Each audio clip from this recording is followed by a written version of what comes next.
revised 2023-2024 budget presentation. Sorry about that, Matt. Tonight's presentation is on the revised 23-24 budget presentation. We have a biennial budget, and we approved the original 23-24 budget last year, so this is kind of going over the revisions to the budget. The overall presentation can be broken down into the following components. I'll go through the budget process, financial update, revised budget highlights, mill rates, utility rates, and then next steps. We started this year's budget process in March with the year-end financial report. Then in April, we had outside agency requests. In May, we had capital improvement program. Then tonight, we're going over kind of revised 23-24 budget highlights. Then on July 3rd, consideration of the resolution to exceed the revenue neutral rate and setting a public hearing. Depending on that decision, public hearings and the approval process will vary.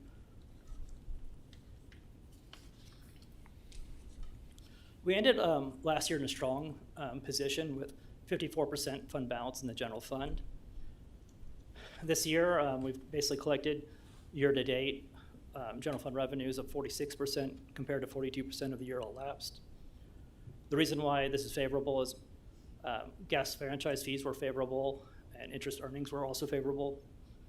For example, gas franchise fees have already surpassed the annual budgeted amount by 8% by the end of May. Then city staff is constantly looking to invest into short-term U.S. treasuries to increase interest earnings. We're getting anywhere from 4 to 5% on these short-term treasuries. General fund is projected to have interest earnings of close to $440,000 by the end of the year. Development fees, like building permit fees, have been a little bit disappointing so far this year. There are a lot of projects in the planning pipeline, but they're not really going as vertical as quickly as we anticipated. This is likely due to the high interest rate environment and labor shortages and supply chain issues. So the high interest rate environment is helping on interest earnings on our cash, but it's also probably hurting the speed of development. Some budget challenges that we face include basically the increasing cost of health insurance. There'll be significant increases spending in the second half of 23, then also in 24 due to large increases in health insurance premiums. The cost of the health insurance will have more than doubled from 2022 to 2024. This will affect the general fund and also utility funds' long-term financial health because these are recurring costs. Property and liability insurance is anticipated to increase about 60% from 2022 to 2024, an increase of about $400,000. And then, like most budget years, staffing needs and adequate staffing is always a cost driver for the budget.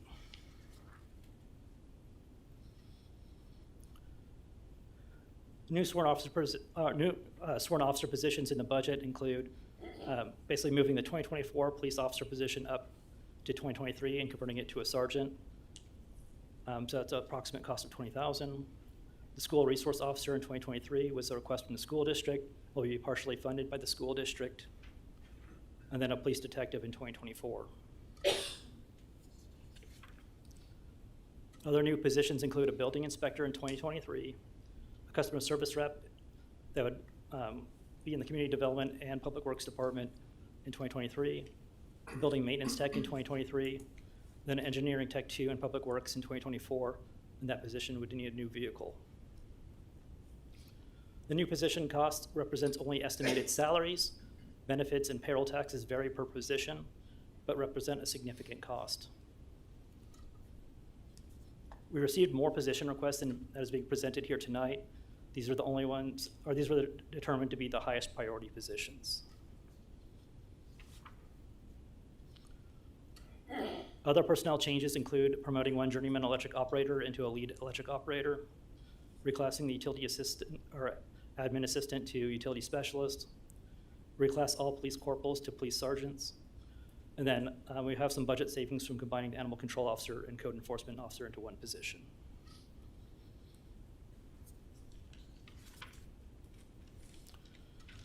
Some kind of budget initiatives or changes from the original two-year budget include a reconstruction of South Center Street Trail. We got a KDOT grant to help fund this project. Our local match of $245,000 is an estimate, and that would come from the Park Improvement Fund, basically park impact fees. The budget includes increased funding for street maintenance programs and also ADA improvements. These programs would be funded out of the Infrastructure Special Sales Tax Fund. The Stormwater Master Plan is in addition to the 2024 budget at a cost of $150,000 in the general fund. And then the new website is planned for 2024, an estimated cost at $55,400.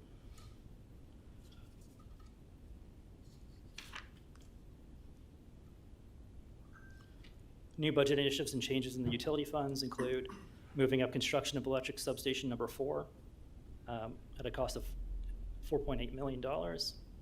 Construct utilities building would cost about $2.6 million. And then also an electric master plan in 2024 at a cost of $150,000.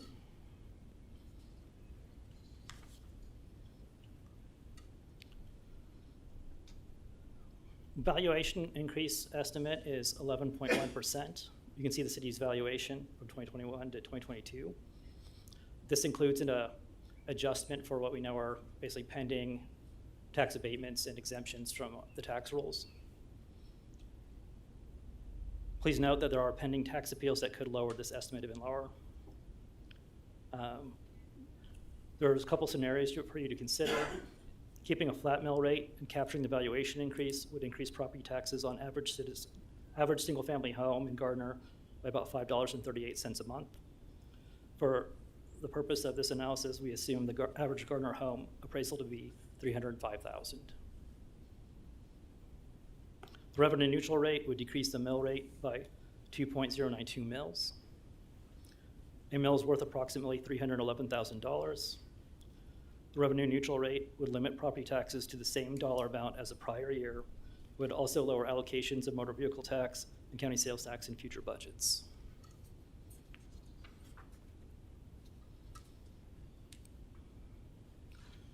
So we have several different scenarios for you to consider. One thing that's very important to realize is when we talk about mill rates for the city, we have two tax levy funds. We have the general fund, which funds most of our governmental operations. And then we also have the bond and interest fund, which serves the debt service on our governmental debt.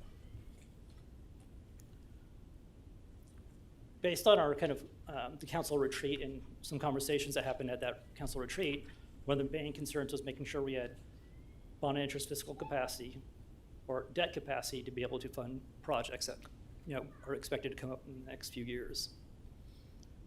Right now, under a flat mill levy scenario, we have about $9.25 million in bond and interest fiscal capacity. Well, you see in all these scenarios, we're kind of focused on the bond and interest mill rate. The reason for that is in previous years, we've been actually cutting or reducing mills in the general fund because we had capacity there. If you look at the fund balances in the flat mill levy scenario, general fund will be down to 26% as a planned deficit, as a planned kind of spend down of general fund balance by 2028. So between the two funds, the bond and interest fund is that one that has the capacity. So in the flat mill scenario, you would have $9.25 million in principal amount of a 10-year GO bond. The revenue neutral rate scenario, that would drop down to $2.25 million.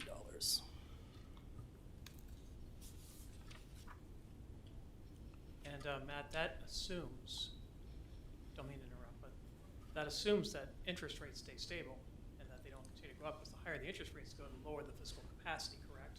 Yes, and this is based on a 4.5% interest rate. Correct. So,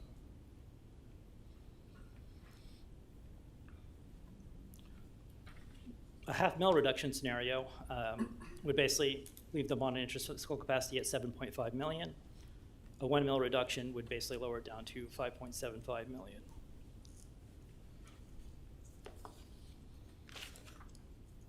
This kind of summarizes the different scenarios, so you can look at all the different mill rates. An important factor to consider is a mill rate is worth about $311,000.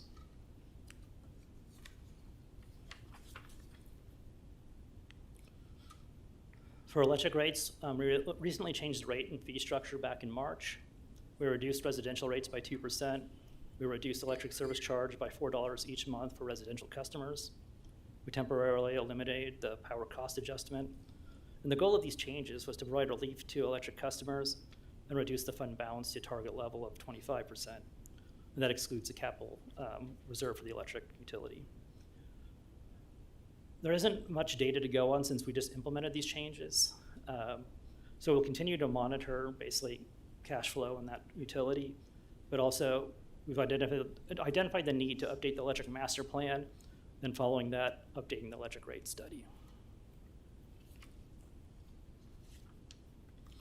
For water rates, we have a multi-year plan of basically 3.7% increases each year from 2020 to 2029.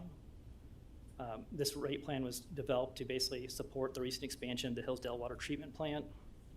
In the 5-year forecast, fund balance actually drops down to 15% temporarily before returning back to the target levels. The main reason for this is increased interest costs associated with debt and CIP that wasn't planned originally when we did the rate structure. And then also we have a construction of a new water transmission line estimated about $9.35 million. There are some things that we're looking into to basically give the fund some more breathing room, where we can look at bundling small capital projects together with other projects to debt finance rather than do cash outlays. And also, we see a drop-off in debt service at the end of 2025, where basically we have about $465,000 a year in debt that would be dropping off at that time, which would give breathing room to the fund.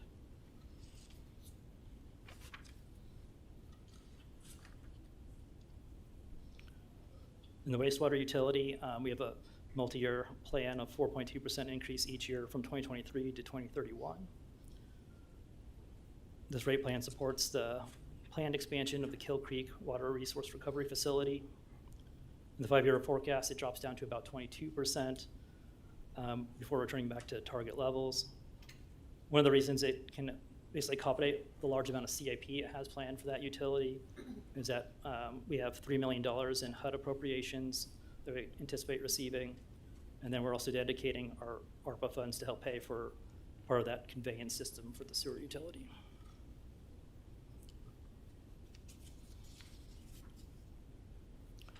So the next steps is we're seeking direction from the City Council on budget initiatives.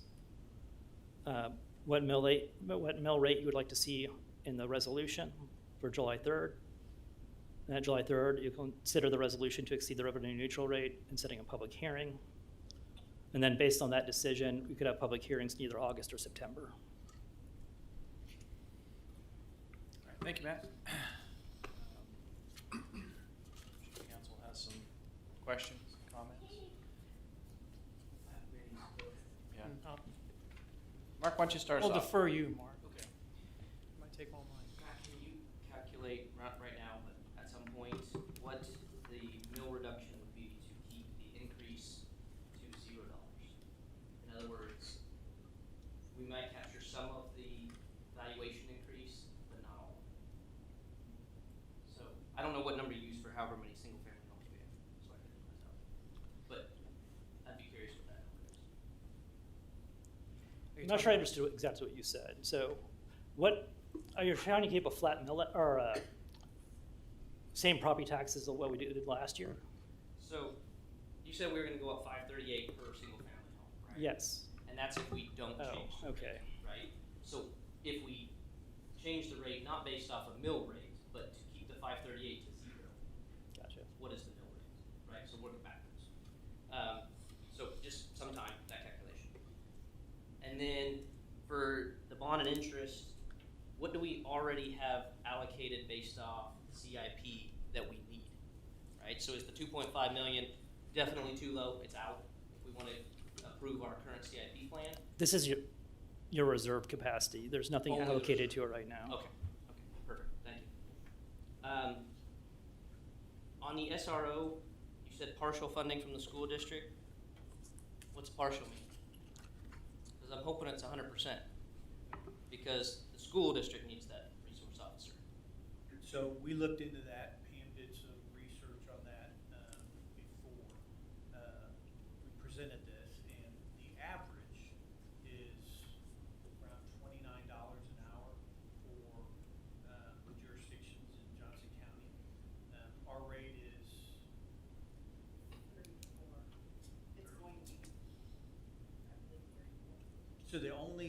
only school district that factors in benefits is Olathe, and they split with their school district 50-50 on the total cost of the officer. So we would be an outlier if we changed that. I'm not opposed to being an outlier. So the school district is paying their salary, but we are paying for their benefits and all that stuff? Yes, so we took the average salary of the officers that are going in. That's where we got the number from, but that did not include benefits. Okay, I might revisit that. And then the need for the website, what issues are we having? I know Danika's wanted to update it, but what's driving it? The city introduced its current website 7 years ago. Generally, industry standards saying you should update it at least every 5 years. A new website allows us to add new features such as public engagement tools, more engaging designs to create a better first impression and create a more user-friendly experience for both the front and back end users. A new website would also remove outdated features and technology. Like Flash. Yes, so I get that part. What things are we thinking in the additional features that we would add? We'd have to dig into that. We basically gave a range of options, and the $50,000 was the higher, expense, or that was basically most of the options, and we haven't determined if that's what we really need yet. We were going to try and pare it down from there. Okay, that's what I have for now. Thank you. Thanks, Mark. Let's go to Mark. I don't have anything. What would you feel comfortable of having our bonded interest fiscal capacity at? That's really a policy decision. It depends on, you've mentioned projects in the past, like another interchange at like Moonlight. You've mentioned the frontage road on the other side of the interstate. There's no funding sources for those projects right now. Special highway and our other street funds are pretty much tied up with our current CIP. That's mostly reconstruction projects and some upgrades. So one large project like that and then 2.25 is. Keep in mind, we would only be focusing on trying to get grants, and then we would do the local match. Like the local match for the current interchange project, I think Gardner Road Bridge is $4 to $5 million. There's no way we could fund probably one of those projects by ourselves. So I think that what you were looking for, if you're saying a zero increase for property taxes, that is the revenue neutral rate. There's a slight difference. That's 16. Not exactly. It'll be close. Yeah. It basically, it effectively is the revenue neutral rate because there's not really a difference. I mean, you could say, okay, well, yeah, I mean, from the standpoint of mills, the mills are based on valuations. Valuations increase. In order to be able to make a revenue neutral, you have to decrease the mills commensurate with the valuation rate increase. It's zero. One small comment, I believe what Mark Baldwin was driving at is there would be a small increment due to new growth. So essentially, if we have the revenue neutral rate, which limits the exact dollar amount that we received to the prior year, if we had any new growth, that would drive down everything else. Yeah, essentially, we never capture growth with R&R. Well, we can't, because new growth is not exempted, which is, well, don't get me started. That's something for the Kansas legislature to try to fix at some point. I knew you'd understand. But I think that it's understand we've got more than doubling of our health insurance costs.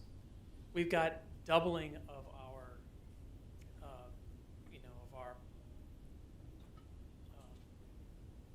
come on, Steve, I know what the rest of it here. We have more than doubling of the health insurance costs, so doubling of the what was the other one that you said? The property and liability went up 60%. The liability insurance costs have doubled. And the reasoning behind that one was Mark, or was it NPR, was dropping us from our, basically our coverage of our electric assets. Yeah. And the valuation on our current assets went up enough that even when they took that component out, our premium still went up slightly. And then the electric components alone are considered to be probably 300, 400,000. Yeah. And that's if we're worried about trying to get people to actually give it, or basically take on those assets. So current costs are basically swamping our ability to fund new projects. That's basically what it comes down to. I don't know if and say, okay, well, we're just gonna keep revenue neutral and drop the mill levy to 16.7. I don't think that's possible here. Yeah, I'm concerned that you're gonna drop it and then have to, Raise it again. and you'll see this rubber band effect where you're dropping it and raising it back up. Especially if we saw another health insurance bill or something similar to that. I mean, we're talking double, but it was what, $2 or $3 million? It went up from basically 1.7 to, I think about 3.8 actually. 3.8 is Yeah, more than so, double. Yeah. I mean, at the revenue neutral rate, we would have eaten that entire 2.5, right? No, No. you couldn't use that for that. No, Different fund. The general were good. we're talking about bond and interest. Bond and interest Number-wise, is where, same change. You see what I'm saying? yeah, but our bond and interest fund is tied to our general fund capacity, so it's really 6 of one, half dozen of the other. You have the ability to move mills back and forth between We the two could. funds. But then that might hurt our credit rating too. Might it? It's more about making sure, like, you understand, like, the difference, like, if you shift mills from bond and interest to general fund, understanding how you're hurting your ability to fund projects. Exactly. I tend to agree with Steve on this. I think we have a lot of projects that we need to do and be able to try to fund and be able to get funding, et cetera. I think we would go too dangerously low if we didn't keep the flat rate. We drop a mill. We've done that the last 2 years. We've dropped a mill. And we've been able to get away with it because we've been in a very high growth environment. Now we're getting in a position where growth is slowing down. We're already seeing that being reflected in the building permits. I got a concern that we might overcorrect here, you know, and so I just made my thinking. I know you think differently on this No, one, no, Mark, so. I like the opinion. What I would suggest then is, if that was the thinking, is that we're worried about overcorrecting, is, remember the budget is, I know it's biannual, but Mhm. you know, we're looking out, when we look at bond and interest and when we look at, you know, the fund balance, we're looking at 5 years. So if we, in whatever scenario, there's several scenarios there, if you did something for 1 year, right, then what does that do to the outside years? I understand the in number, but what if then you have to adjust it back the next year to compensate the rubber band effect, right? Because I get that, you don't wanna go down by 20 cents so that you have to go up by 60 cents the next year. Sure. But I think everybody appreciates if you go down 20 cents, if I have to go back 20 cents. That's a year I didn't have to pay 20 cents.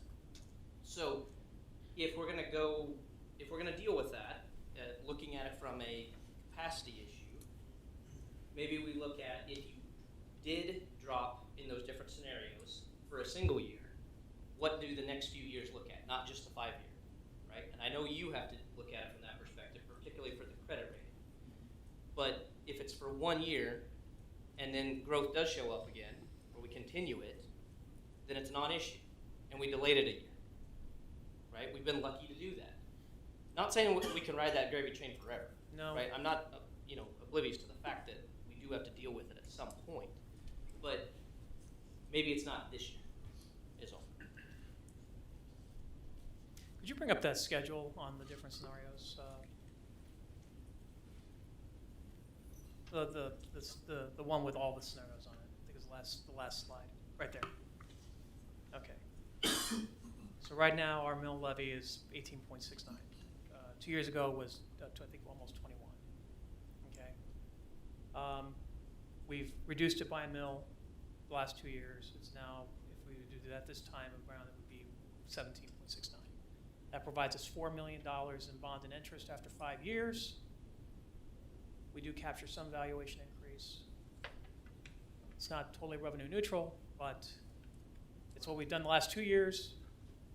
It's an option. I mean, I'm a little leery about that because I also know that our costs are increasing and we've had unanticipated additional costs in the last year. I'll say this, from what we talked about at our The retreat, it yeah. seems low. I mean, from a standpoint of all the stuff that we're talking about that we want to do, that's just my initial gut. And at the retreat, I don't think we knew about the insurance yet, did we? We did. No. Or we had. We knew we about had the a- health A insurance. preview that it was Yeah. coming, Increase, yeah. We didn't know the rates or what it was gonna be. Well, we had an idea of the health insurance. I did not know about the liability. That was not. That's new. Property liability was different. That was a bit of an extra gun punch. I just, you know, I think it's getting cheaper, and I don't like raising rates, but I want to put our city in a position, I want the city to be in a position where we have capacity, and, you know, we're in a growth mode right now. We can use that capacity as needed, and I don't want to put the city in a bad position. I think we need to work up, I think we can't go revenue neutral. I don't think that's even a possibility at this point because of the additional costs that were occurring and the slowing of growth. But I could see us working up a $0.5 reduction and $1 reduction scenario, look at those back to back and see what those would look like in those outlying years. Right now, it's kind of focused on the bond and interest, so you can see what it does if you're doing bond and interest. If you're talking about general fund, I mean, that just means expenditure cuts, basically. Yeah.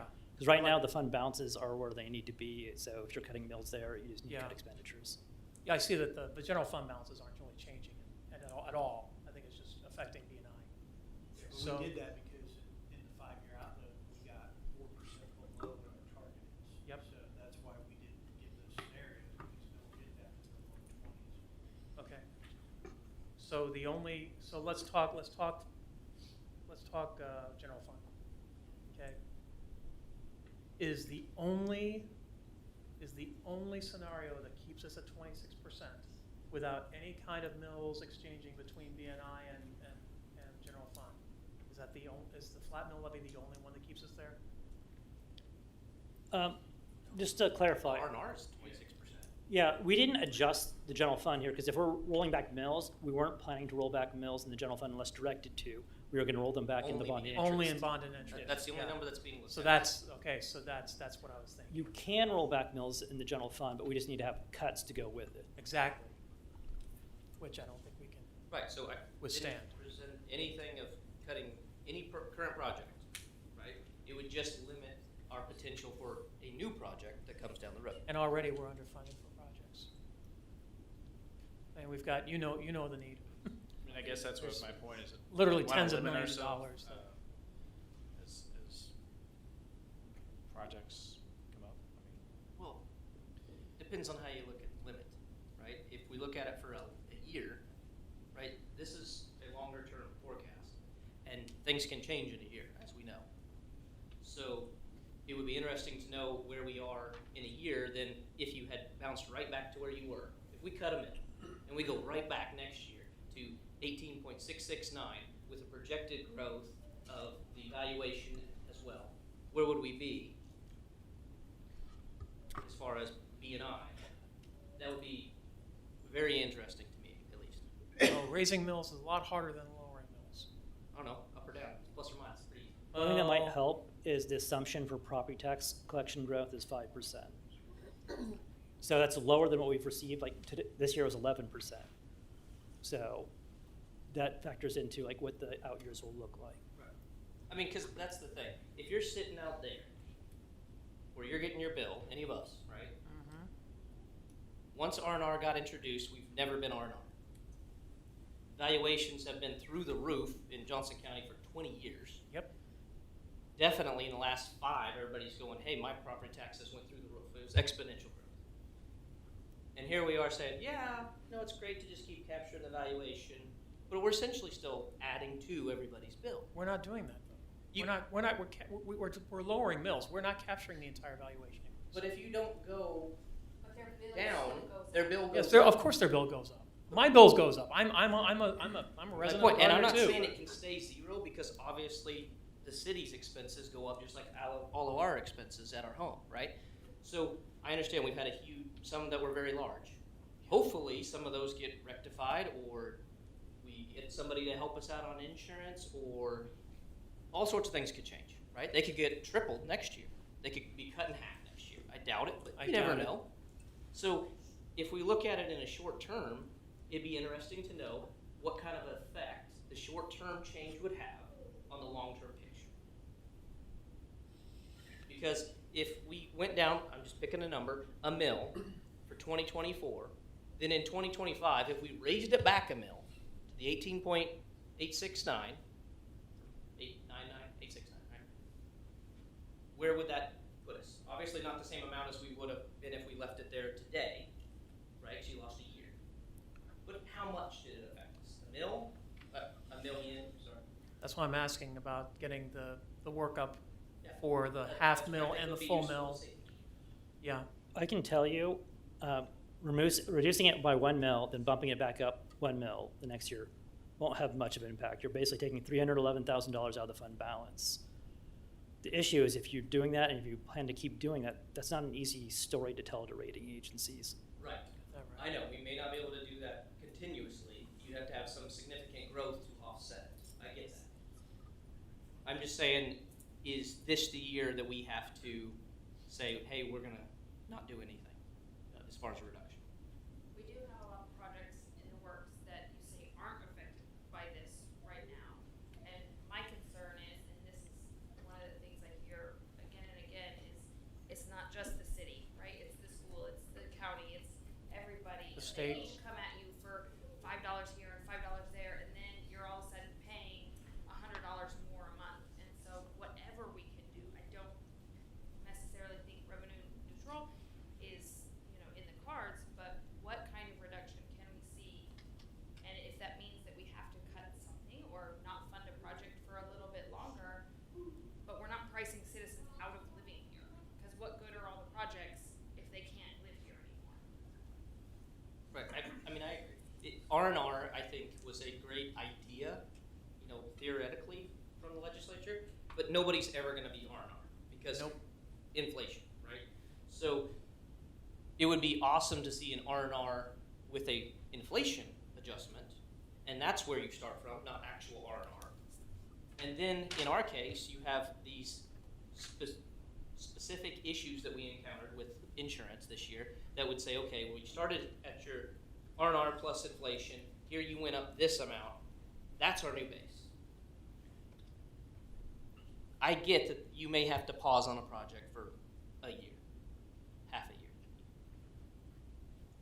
But it also means everybody gets to keep that money for that same amount of time. We're also having to move up projects, Mark, because of the fact that the needs are exceeding the anticipated start date. I get that, but the problem is you could say that about every single thing Well- for every single person in every single aspect. And the- Parks, roads, insurance, their own car, it doesn't matter, everybody can see that. You also have to consider that there are projects on the horizon that we may need to fund and assist with that open doors for additional things to come, for additional funds to come in the city, that can't talk about right now, but they're, That would not want to wait a year. we would, yeah, absolutely. I understand that too, I really do, and maybe we have a conversation about that offline. But my point is, without knowing those specific details, that projects come and go, and that can happen every year. Maybe it's a big one, maybe it's not. But it's tough to sit on the other side of this and say, you know what, we're gonna absorb that growth. We're gonna keep growing because we have all these needs, and we're gonna help provide so that all these great things come in, and then you never capture it because you're always funding the next thing, right? And that's great. It's nice to always have nice things, but I mean, it's like a giant Ponzi scheme.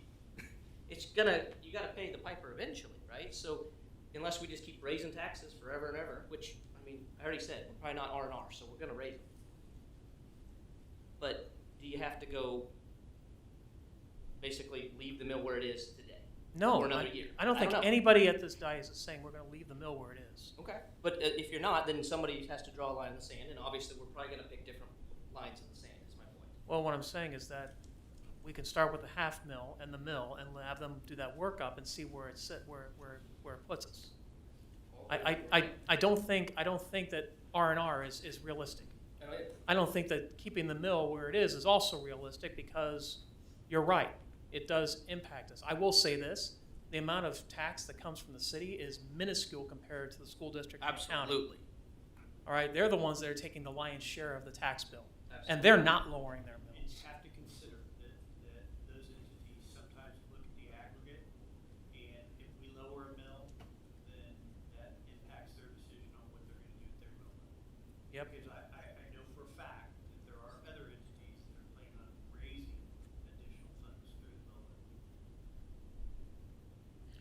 And it may not be to the same degree if we hold the line. And I'll tell you, I'm 10 million in funding capacity is not very much when you It's look at the low. projects that are in the pipeline.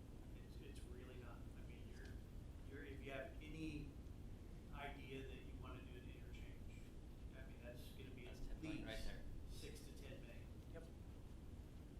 You know, we're looking at redesigning the off-ramp to open up land over on the interstate. And to fix the safety hazard there That's too. 6 million Yeah. to do that, so. Do you need the mill reduction or what we're going to do, or just need to know that we need to have a public hearing on July 3rd, because we are not gonna stay revenue neutral? On July 3rd, it's basically approving a resolution that states what you're planning to do with the mill rate. So we can put in a placeholder for now, and you can adjust it at that meeting. But the public hearing, I mean, that's basically, you're going to give notice to people for the public hearing, and then they'll have a public hearing in like late August, early September. So that, for time's sake, we are going to exceed the revenue neutral rate. Maybe We just you could don't know how present- much. You could present a half or a mil or zero at a later time, or do you need a specific number tonight? It would be helpful. I mean, you're not going to be held to it, but if you give me like, what should the basically assumption be for that resolution, and then you can change it if you want to at that meeting.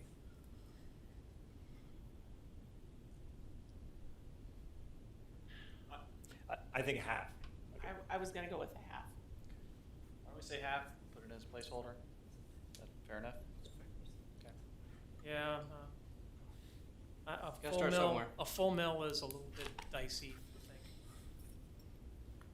I mean, I'd rather be able to do a full mill, but I don't think we can right now, not with the growth slowing down. So at the next meeting, I'll bring back options.